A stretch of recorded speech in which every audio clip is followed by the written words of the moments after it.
À travers la Bible, une série d'enseignements tirés de la Bible, préparée par le docteur Vernon McGee du ministère Through the Bible, produit par Transworld Radio.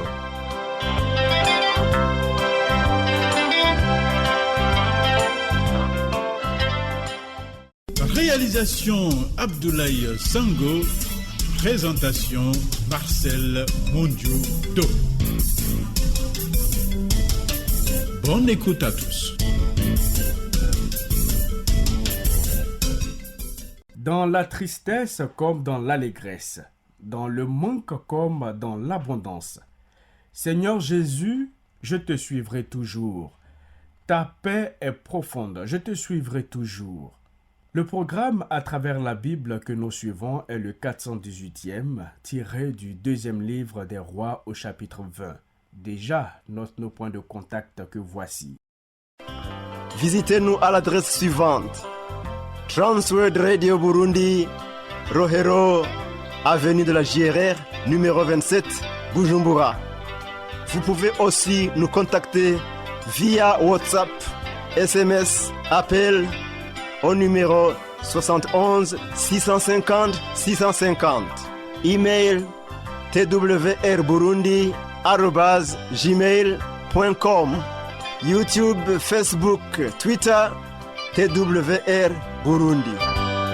Rendons-nous à Jérusalem au temps des rois. Rendons visite au roi Ézéchias, ce bon roi qui est malade, vraiment. Le peuple est très inquiet. Il se demande si le roi va se remettre de cette maladie. Voyons cette maladie d'Ézéchias. 2 Rois, chapitre 20, verset 1. En ce temps-là, Ézéchias fut malade à la mort. Le prophète Ésaïe, fils d'Amoz, vint auprès de lui et lui dit: Ainsi parle l'Éternel, donne tes ordres à ta maison, car tu vas mourir et tu ne vivras plus. Amis, la maladie d'Ézéchias est mentionnée à 3 reprises dans l'Écriture. 2 Rois, chapitre 20, 2 Chroniques, chapitre 32 et Ésaïe 38. Il a dû être difficile pour Ésaïe d'annoncer au roi Ézéchias une sentence de mort. Toutefois, cette sentence de mort repose sur chacun de nous, même si nous en ignorons le jour ou l'heure, toi et moi. L'Écriture déclare: il est réservé aux hommes de mourir une seule fois. Après quoi vient le jugement. Hébreux 9, verset 27. Il s'agit d'une date divine. Si chacun de nous savait l'heure exacte de sa mort, cela ne changerait-il pas notre manière de vivre? Beaucoup de chrétiens disent même: la mort est encore loin. Je ne vais pas m'en inquiéter. Nous pouvons certes ne pas nous en inquiéter, mais nous devrions vivre en étant conscients qu'elle est belle et bien une réalité, peut-être même à portée de main. 2 Rois, chapitre 20, verset 2. Ézéchias tourna son visage contre le mur et fit cette prière à l'Éternel. Ô Éternel, souviens-toi que j'ai marché devant ta face avec fidélité et intégrité de cœur, et que j'ai fait ce qui est bien à tes yeux. Et Ézéchias répondit d'abondantes larmes. Voilà. Ézéchias a tourné la tête vers le mur et a prié Dieu. Je comprends sa position. Suppose que l'on te dise que tu as un cancer et que personne, ni le docteur, ne connaît son issue. Pendant toute la durée de mon ministère, j'ai rendu visite à des personnes atteintes de cancer. Je comprenais qu'elles pouvaient avoir un cancer. Mais moi, je ne pouvais comprendre comment moi, Vernon, je pouvais en avoir un. Et j'ai été très ébranlé quand le docteur m'a dit que j'avais un cancer. Je ne pouvais y croire. Quand j'ai dû accepter ce fait, je savais désormais que je pouvais mourir bientôt. Et c'est encore vrai aujourd'hui. Quand nous apprenons que nous avons un cancer, nous n'avons plus la même échelle de valeur. ma vie est un peu différente aujourd'hui. Beaucoup se sont interrogés sur mon comportement dans certains domaines. Désormais, mon ambition est de vivre de telle manière à plaire au Seigneur. Cela m'a poussé à changer ma façon de vivre. Quelqu'un m'a dit l'autre jour, Vernon m'a dit, tu vas te tuer en continuant d'assurer ton ministère à la radio et en donnant des conférences par-ci et par-là. Tu sais, je crois que si je ne le faisais pas, je ne plairais pas à Dieu. Quand l'on m'a transporté à l'hôpital, je n'avais aucune idée de l'évolution de ma maladie.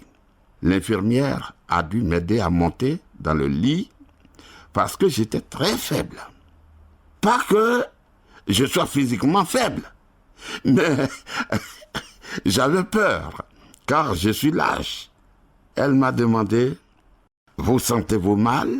Je lui répondis, « Non, ma fille, mais j'ai peur à en mourir. » Elle était chrétienne et elle m'a souri et je l'ai prié de me laisser seul un moment. Et j'ai tourné mon visage vers le mur, tout comme Ézéchias, et j'ai crié à Dieu. Je lui ai dit que je ne voulais pas mourir, car je ne voulais pas mourir. Quand nous sommes malades, je crois que nous devrions aller à Dieu dans la prière et demander aux autres de prier pour nous. Je crois à la guérison par la foi, pas au guérisseur. Je sais que Dieu guérit, c'est le Seigneur qui guérit.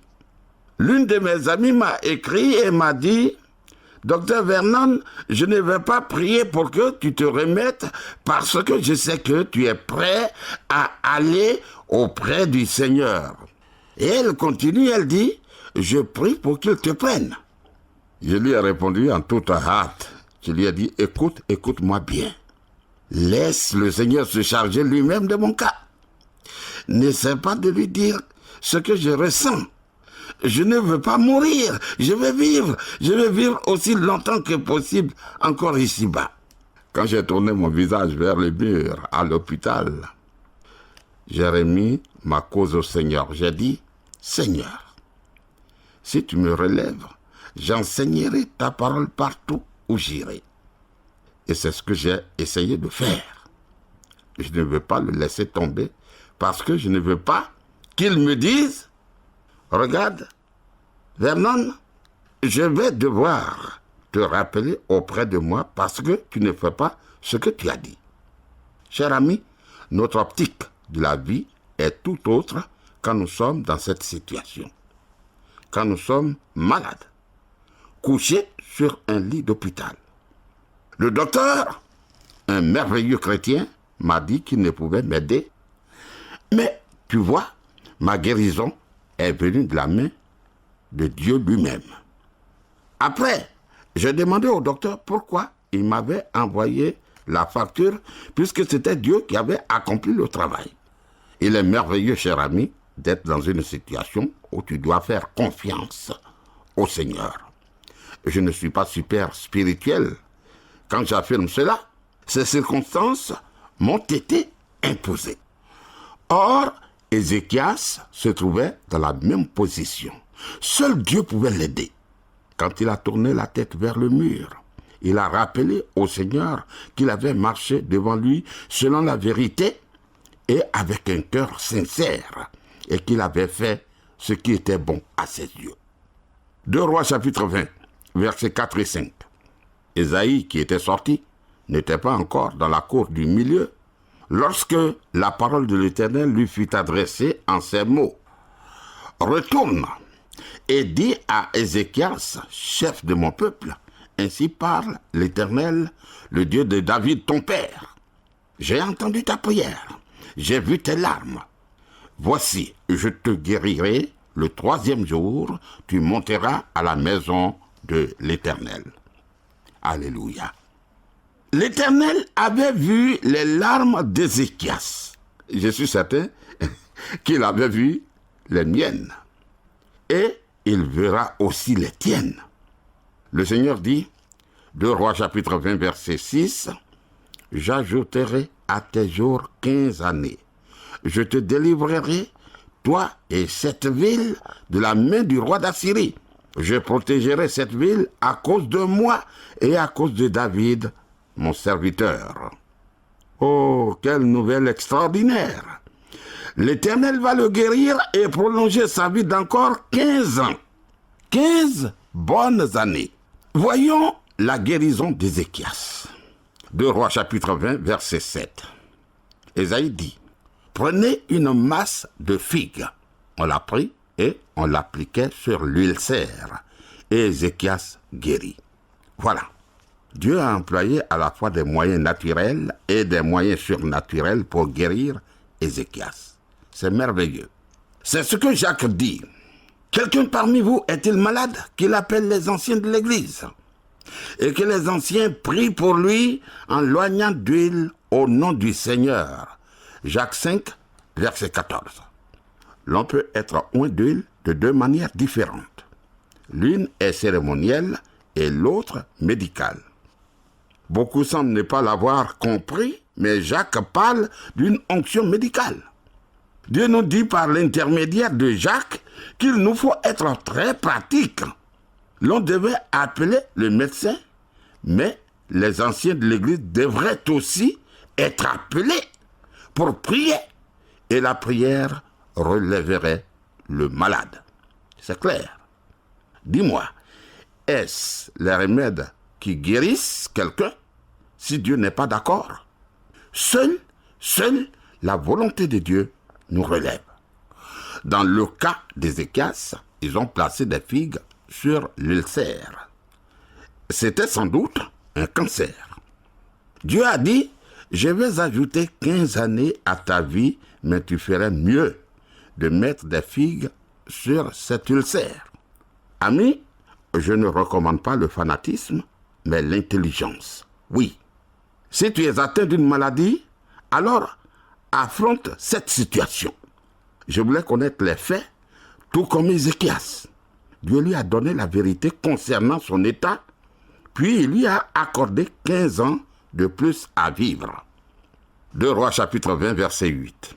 Ézéchias avait dit à Ésaïe, « À quel signe connaîtrai-je que l'Éternel me guérira et que je monterai le 3e jour à la maison de l'Éternel ?» Ézéchias a demandé un signe qui doit lui prouver que sa vie allait bien être prolongée. Moi, je veux qu'il me laisse ici-bas aussi longtemps que possible. Cependant, cela dépend de mon Père céleste. Et s'il y a un autre plan, je dois l'accepter. Écoute, ce n'est toujours pas la volonté de Dieu de prolonger notre vie.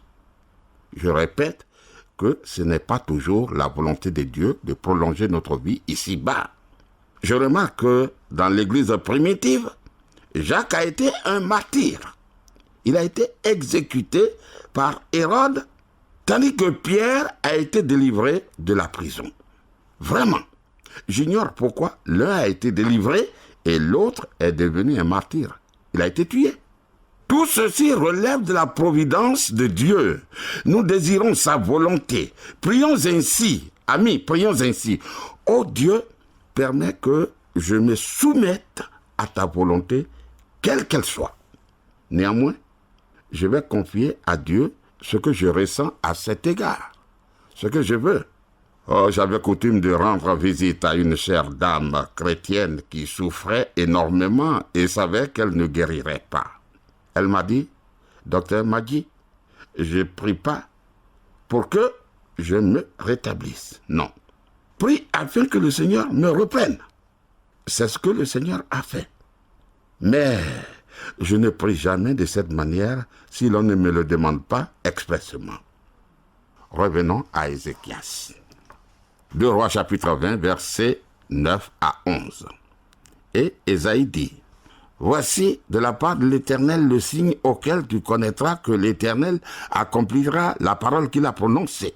L'ombre avancera-t-elle de 10 degrés ou reculera-t-elle de 10 degrés ?»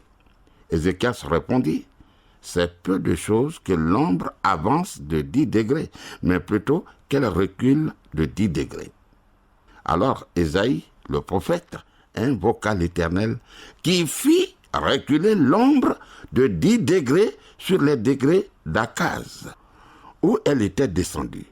Merveilleux. Mais voyons la folie, la bêtise d'Ézéchias. Voici une période de vie d'Ézéchias qui me fait pâlir. 2 Rois chapitre 20, verset 12. En ce même temps, Bérodoc Baladan, fils de Baladan, roi de Babylone, envoya une lettre et un présent à Ézéchias, car il avait appris la maladie d'Ézéchias. Ce prince envoie une carte de prompt rétablissement et un cadeau. Formidable. 2 Rois chapitre 20, verset 13. Ézéchias donna audience aux envoyés et il leur montra le lieu où étaient ces choses de prix, l'argent et l'or, les aromates et l'huile précieuse, son arsenal et tout ce qui se trouvait dans ses trésors. Il n'y eut rien qu'Ézéchias ne leur fit voir dans sa maison et dans tous ses domaines. Voilà, Ézéchias se conduit de façon idiote, insolente. Il a laissé les ambassadeurs de Babylone voir les trésors que Salomon avait amassés. Toute la richesse du monde s'y trouvait, étalée dans toute sa splendeur. Et personne ne le savait. Mais tu vois, Ézéchias avait un grand cœur. Qu'a-t-il fait? Puisque Babylone, avec bienveillance, lui envoie une carte de vœux et des biens, alors il s'expose et expose le pays. 2 Rois chapitre 20, versets 14 et 15. Ésaïe, le prophète, vint ensuite auprès du roi Ézéchias et lui dit, « Qu'ont dit ces gens-là, et d'où sont-ils venus vers toi ?» Ézéchias répondit, « Ils sont venus d'un pays éloigné de Babylone. » Ésaïe dit encore, « Qu'ont-ils vu dans ta maison ?» Ézéchias répondit, « Ils ont vu tout ce qui est dans ma maison. Il n'y a rien dans mes trésors que je ne leur ai fait voir. » T'en rends-tu compte? Ézéchias a déroulé le tapis rouge et leur a tout montré, tout. 2 Rois chapitre 20, versets 16 et 17. Alors Ésaïe dit à Ézéchias, « Écoute la parole de l'Éternel. Voici, les temps viendront où l'on emportera à Babylone tout ce qui est dans ta maison et ce que tes pères ont amassé jusqu'à ce jour. Il n'en restera rien, dit l'Éternel. » Vois-tu, ces ambassadeurs ont fait l'inventaire de toutes les richesses et l'ont ramené à Babylone avec eux pour attendre le moment propice quand ils auraient besoin d'or. Ainsi, quand ils ont voulu s'emparer du trésor, ils savaient où aller exactement. Le prophète ajoute, 2 Rois chapitre 20, verset 18, « Et l'on prendra de tes fils, qui seront sortis de toi, que tu auras engendrés pour en faire des eunuques dans le palais du roi de Babylone. » Voici ce qui va arriver aux descendants d'Ézéchias. Incroyable! Que va faire le roi? 2 Rois chapitre 20, verset 19. Ézéchias répondit à Ésaïe, « La parole de l'Éternel que tu as prononcée est bonne. » Et il ajouta, « N'y aura-t-il pas paix et sécurité pendant ma vie ?» Sincèrement, je n'apprécie pas du tout la réponse d'Ézéchias à Ésaïe. Pas du tout. Ce n'est pas du tout une confession de péché. Bien au contraire. Ézéchias voulait la paix à son époque et montrait peu d'intérêt pour ses descendants, pour ses enfants, sur lesquels la catastrophe à venir allait s'abattre. C'est injuste, Ézéchias. Nous avons intérêt à préparer l'avenir de nos enfants. Évitons de leur réserver un avenir pesant. Je me demande s'il est normal que l'on se sente à l'aise quand on sait que sa progéniture, ses descendants, n'auront pas une paix, une vie facile. 2 Rois chapitre 20, versets 20 et 21. Le reste des actions d'Ézéchias, tous ses exploits et comment il fit l'étang et l'aqueduc et amena les eaux dans la ville, cela n'est-il pas écrit dans le livre des chroniques des rois de Juda? Ézéchias se coucha avec ses pères et Manassé son fils régna à sa place. Alors, ce que je vais dire peut sembler horrible, mais vois-tu, Ézéchias aurait dû mourir lors de sa maladie. En effet, après que Dieu ait prolongé sa vie, Ézéchias a commis 3 actes insensés. Il a montré ses trésors à Babylone, ce qui allait lui attirer des ennuis à l'avenir. Ensuite, il a engendré un fils. Il a engendré un fils, Manassé, qui allait s'avérer le pire de tous les rois. En fait, à la fois son arrogance et son impudence. Surtout dans les dernières années de son règne, où son cœur a été rempli d'orgueil. Que dit 2 Chroniques, chapitre 32, verset 25 ? Mais Ézéchias ne répondit point aux bienfaits qu'il avait reçus, car son cœur s'éleva. Et la colère de l'Éternel fut sur lui, sur Juda et sur Jérusalem. Vois-tu, tout aurait été mieux si Ézéchias était mort 15 ans avant. Voilà pourquoi nous avons à accepter toujours la volonté de Dieu, même si elle nous paraît contradictoire. Voilà pourquoi je vais être très prudent. Le Seigneur m'a épargné, mais je ne veux rien faire qui lui déplaise. Cher ami, c'est un merveilleux chapitre. Nous avons un merveilleux Père céleste. Acceptons volontiers ce qu'il veut pour nous. Permets-moi de lire le texte que nous venons de voir à partir de la guérison d'Ézéchias. 2 Rois chapitre 20 à partir du verset 7. Ésaïe dit, « Prenez une masse de figues. » On l'a pris et on l'appliquait sur l'ulcère. Et Ézéchias guérit. Ézéchias avait dit à Ésaïe, « À quel signe connaîtrai-je que l'Éternel me guérira et que je monterai le 3e jour à la maison de l'Éternel ?» Et Ésaïe dit, « Voici, de la part de l'Éternel, le signe auquel tu connaîtras que l'Éternel accomplira la parole qu'il a prononcée. L'ombre avancera-t-elle de 10 degrés ou reculera-t-elle de 10 degrés ?» Ézéchias répondit, « C'est peu de choses que l'ombre avance de 10 degrés, mais plutôt qu'elle recule de 10 degrés. » Alors Ésaïe le prophète invoqua l'Éternel qui fit reculer l'ombre de 10 degrés sur les degrés d'Akaz où elle était descendue. En ce temps-là, Bérodoc Baladan, fils de Baladan, roi de Babylone, envoya une lettre et un présent à Ézéchias, car il avait appris la maladie d'Ézéchias. Ézéchias donna audience aux envoyés, il leur montra le lieu où étaient ces choses de prix, l'argent et l'or, les aromates et l'huile précieuse, son arsenal et tout ce qui se trouvait dans ses trésors. Il n'y eut rien qu'Ézéchias ne leur fit voir dans sa maison et dans tous ses domaines. Ésaïe, le prophète, vint ensuite auprès du roi Ézéchias et lui dit, « Qu'ont dit ces gens-là, et d'où sont-ils venus vers toi ?» Ézéchias répondit, « Ils sont venus d'un pays éloigné, de Babylone. » Ésaïe dit encore, « Qu'ont-ils vu dans ta maison ?» Ézéchias répondit, « Ils ont vu tout ce qui est dans ma maison. Il n'y a rien dans mes trésors que je ne leur ai fait voir. »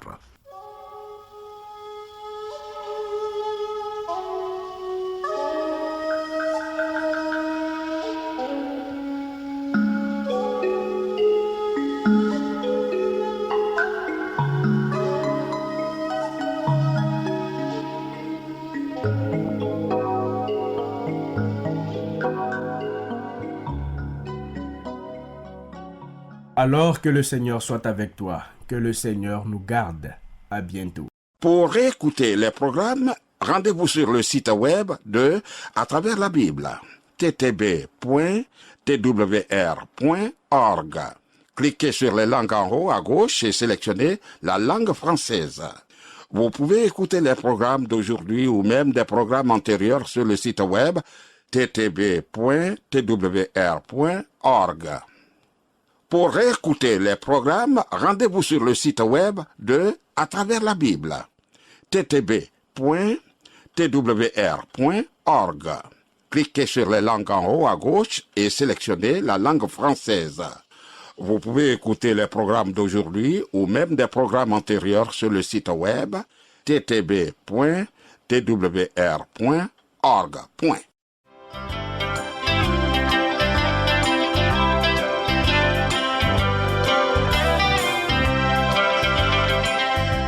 Vous venez de suivre le programme À travers la Bible, une série d'enseignements tirés de la Bible, préparée par le docteur Vernon McGee du ministère Through the Bible, une production de Transworld Radio. Visitez-nous à l'adresse suivante: Transworld Radio Burundi, Rohero, avenue de la JRR, numéro 27, Bujumbura. Vous pouvez aussi nous contacter via WhatsApp, SMS, appel au numéro 71 650 650. Email twrburundi@gmail.com. YouTube, Facebook, Twitter, TWR Burundi.